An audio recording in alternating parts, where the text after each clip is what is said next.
U.S. history, welcome back to class. Okay, today we're trying something a little bit different. Some of you might remember that a week or two back I had posted an assignment that was Ask Me Anything. That's kind of, something different where I opened it up very broad and said, you could ask me anything that pertained to the class, the curriculum that we've covered this year, or things that just tie into being a human in general, or what's going on in the world today, or other random tidbits from world history. That is kind of in lieu of like one of my absolute favorite things to do in class was having interactive days where there was a quiz game we used to play that we really didn't work to do it on Google Classroom this year. But I also in the past, every now and then, probably about once a month, I would do just a random discussion day where we would just open it up and anybody could ask questions and feedback and we'd have interactive discussions. Now, I absolutely love that part of my job because like I've told you many times in the past, I truly am like a history and social studies nerd.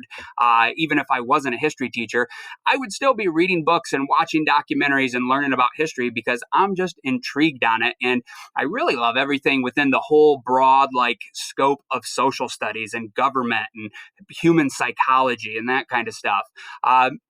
If you do like my take on things like this, I would highly encourage you to check out my elective class called Humanities, which a typical humanities class is like art history.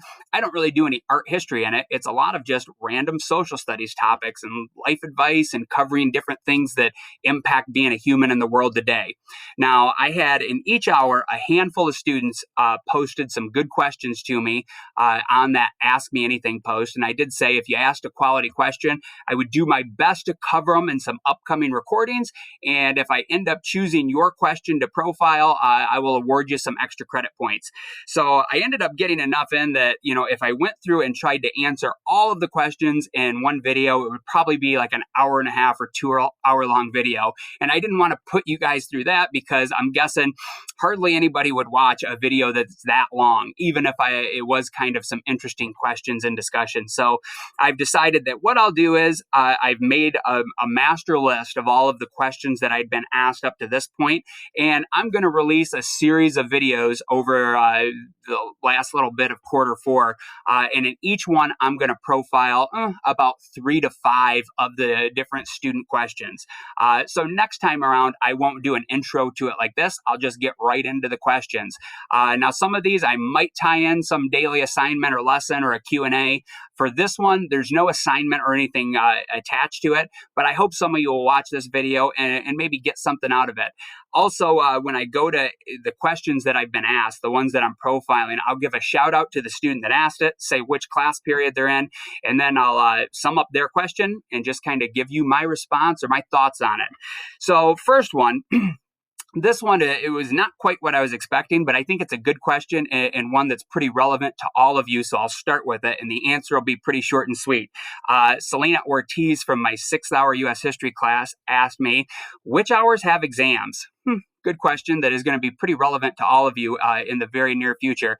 So for high school, exams are all done like the last 2 days of school. And basically every single class that you have has to have an exam. That's school board policy. So once you get to the high school, all of your classes, except for advisory, do have an exam, and that ends up being 20% of your overall grade. So how the breakdown works, like for semester 2, you get a semester grade that factors into your GPA and determines whether you get credit or not. Q3, that grade that you got on your report card would be 40% of your overall. Q4 is 40% of your overall, and then the exam you take is 20%, and you have to pass at least 2 of the 3. So like if you failed both quarters, but then do well on the exam in ACET, you wouldn't get credit in class. You have to pass at least 1 of the quarters in the exam, or if you pass both quarters and then didn't do so well on the exam, it just kind of goes to your overall score there. So every hour has an exam. Generally, it's like, and I don't want to say this 100%, but usually it's like you would take on Thursday, which will be a half day, Thursday of the last week of school, you would take your 1st, 2nd, and 3rd hour exams, and then Friday you would take like 5, 6, and 7. Or something to that effect. This year is a little bit different with so much remote, learning going on. So I'm guessing most teachers will just probably open up their exams. At least that's what I plan to do for those last 2 days of school. And everybody just has like a 2-day window to complete their U.S. history exam. But of course, that kind of is broken down by the discretion of each teacher. So I would be checking in and paying attention to what they're posting as we get closer to that. And every teacher should explain their process for the exam.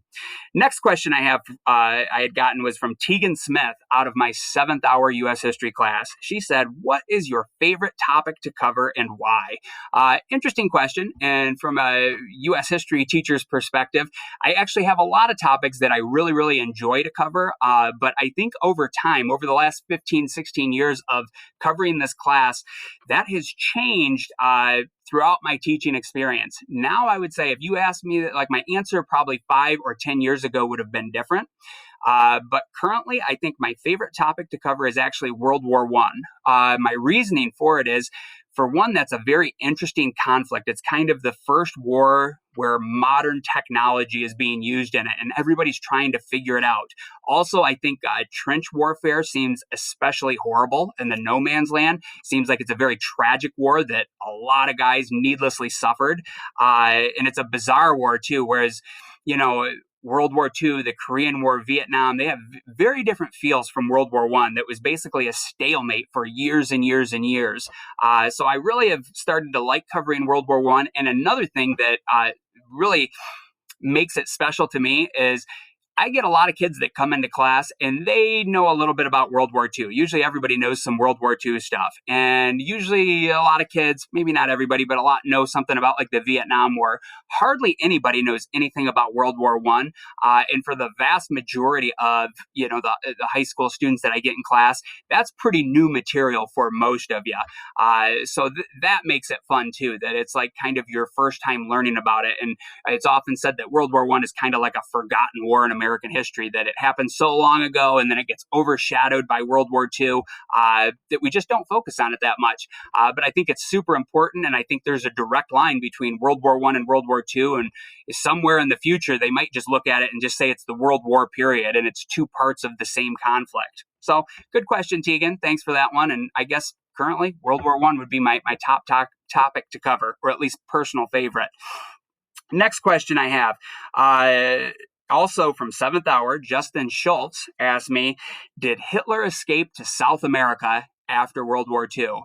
Interesting conspiracy theory topic there. Now, I have looked into it and gone down that rabbit hole before. My initial answer, probably the best answer I can give you, is I highly doubt it. I see no, and my reason for that, it's not like that wouldn't be a plausible theory. And also, from what we know of it, Hitler probably committed suicide with his new wife that he had just married hours before, Eva Braun. And they also gave their dog, Blondie, cyanide tablets. And it was kind of like a group suicide. And then some of his top aides went and incinerated the bodies so that the Russian army wouldn't get it and use it for like propaganda purposes and humiliate the corpse of Hitler. Now, of course, doing it that way where his body was incinerated, there's no really hardcore like forensic evidence to prove that it happened that way, but we base that on some firsthand accounts where the aides after the war said that's what happened. Now, that definitely isn't super solid evidence that it all played out that way, but it seems pretty likely and plausible, and we do know that Hitler was in Berlin as the Russian army was surrounding the city. Now, would it have been possible for Hitler to have hightailed it out of there, taken a flight last minute, and gotten onto a German U-boat and then kind of stay submerged and make it out into the Atlantic and got to South America? Definitely plausible. And actually, a lot of Nazi war criminals did flee to South America, and some were captured down there and faced trial years later in the decades following the war. But many of them, like Joseph Mengele, is a very notable one. He was the angel of death at the Auschwitz camp, and he performed all kinds of horrific experiments on Jewish, detainees, people that were in the camp. He was a guy that was top on the list for somebody that we wanted to capture in the new Israeli government, the new Jewish country that was created after the war. They were looking for him because he was definitely fits the bill of a horrific war criminal, but he was never found. And then evidence came out later that he died of natural causes in Brazil in the 70s. So is it possible that Hitler might have done that and lived, to some ripe old age down in South America in hiding? I suppose it's possible, but I think it's highly unlikely. And I would say that because for the basic reason that if you're going to propose a conspiracy theory like that, the burden of evidence and proof is on the people that are trying to prove that theory. And I've never seen anything that's like ironclad evidence, anything that would really make me believe that Hitler escaped down there. And, if that had happened, you would think that even after his death, that somebody would have come out and somebody would have spilled the beans or would have talked about it. And then maybe you could go in and find the body. And nothing like that has ever happened to my knowledge. And of course, that would be a pretty big story that would be hard to keep contained or keep secret. So I think if that had happened, we would have heard about it by now. And a lot of people were looking into that and searching for Nazis in South America. So I think it's highly unlikely that Hitler would have done that. Also, he, his fortune was tied to Nazi Germany. And as his country crumbled and fell apart, I think he kind of viewed it like he was going down with the ship, metaphorically speaking. Okay, last question that I will hit today is from Caitlin Rendell from my second hour U.S. history class, and she kind of on the thread of hitting some World War stuff there. She asked, will there ever be a World War III? Do you think that there'll be another big conflict like that? I guess my answer to that is yes and no. I think there likely will be more wars in the future. I think it's very unlikely if things keep progressing the way that they do, that we would ever have a large scale conventional war between the major powers, the superpowers on planet Earth. So you look at the world today and like the United States is a big superpower. China is an up and coming superpower. You kind of have the European Union, which is a conglomerate of a bunch of nations, but together is a massive and big economy. The thing is today, all of the countries, like for example, the United States and China, we've linked our economies together and are so interreliant and interdependent on each other that a war would be catastrophic to both sides if that trading, just totally stopped between the two and we both formed teams and had a big conflict like that. Also, my other reason for it is both like the United States, China, and quite a few of the European countries all have nuclear weapons today. And if you notice, as we've kind of gone through and covered the Cold War, since World War II, the only time that atomic weapons have ever been really used on humans in combat was when America dropped the bombs on Hiroshima and Nagasaki. From that time on, I think everybody expected nuclear weapons to be used more if you would have asked the average person back then. But they ended up proving to be quite a strong deterrent because if you have nuclear weapons and somebody else does, for you two to get into a fight with each other and have an all-out nuclear exchange, there's no winners in a conflict like that. And anybody with a little bit of common sense could see that it would be catastrophic. It's a lose-lose situation. Also, another little interesting stat for you, any country from World War II on that has nuclear weapons, that has developed that nuclear capability, none of those countries have ever been invaded by an outside power. So like North Korea, they worked really hard to develop nuclear weapons and to fine tune their rocket technology.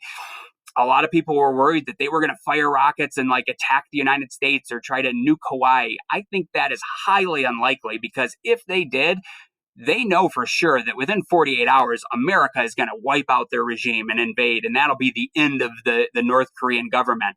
I think they look at it more as an insurance policy, that they think once they have nuclear weapons, nobody will mess with them. And up to this point in history, that's proven to be pretty true. Any country that has nuclear weapons, nobody wants to mess with you because, like I said, an all-out nuclear exchange, that's a lose-lose situation.